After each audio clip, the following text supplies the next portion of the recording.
Have you ever opened an assembly in Fusion like this one, and now for whatever reason, when you click to drag, nothing will move?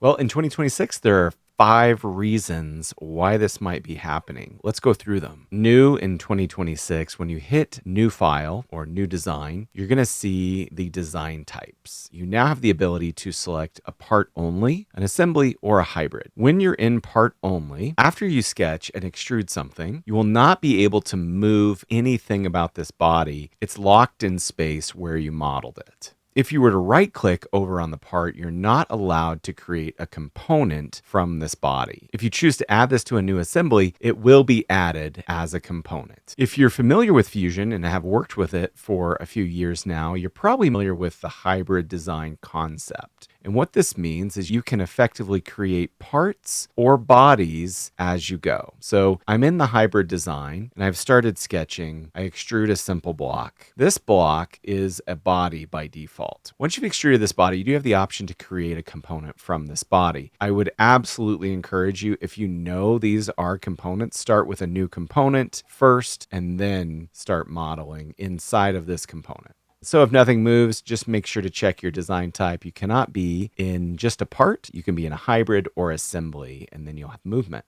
Next, if you know that you're in an assembly, you can see the assembly icon. If you see these multiple blocks, you know you're in assembly. You come down, you see these singular blocks showing their components. But when you drag, nothing's moving. I don't see a relationships folder for joints, so we'll come back to that. But notice on each component, there's a pin and there's even an anchor on one of these. It's a good practice to have one component grounded. We can unpin the rest. So if we were to select everything, right click, unpin, we can keep one grounded. We can even turn that off temporarily. So if we unground, now I expect that all 4 components can easily be dragged in space. I'm going to hit undo to bring everything back. The next thing that you'll want to check is, are your joints limiting your movement? An extremely fast way to check this is you can simply find your relationships, joints folder, and then can shift select all of them and then suppress. They'll go to this darker gray color. Now all your joints are fully suppressed. They're not solving. If I right click and unsuppress them all now, it's still not moving. And now I can investigate one by one to figure out which joint is holding me back. I would definitely check out for any rigid joints. Those are going to lock things in place. And so I'll suppress this one first. And now I do see movement with my assembly again. Another gotcha for beginners is a selection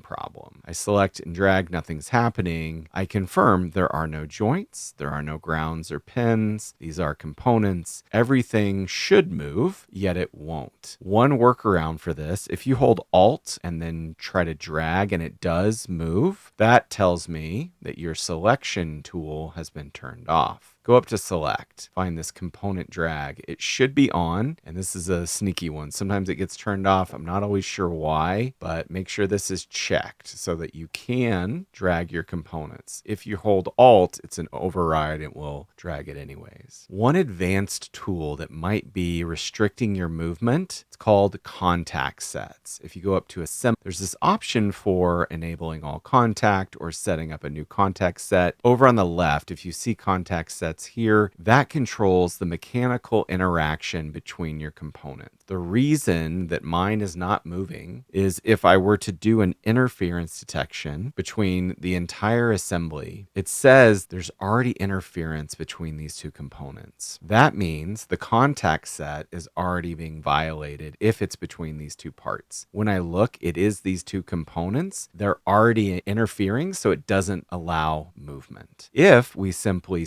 right click, suppress this contact set, now it's going to move because the contact set is no longer solving. And the contact sets are terrific for understanding where mechanical motion is going to interfere or collide with something. But if it's already collided or interfering, then it's not going to move. It's already blocked. So to recap, your checklist, first, are you just in a part design mode?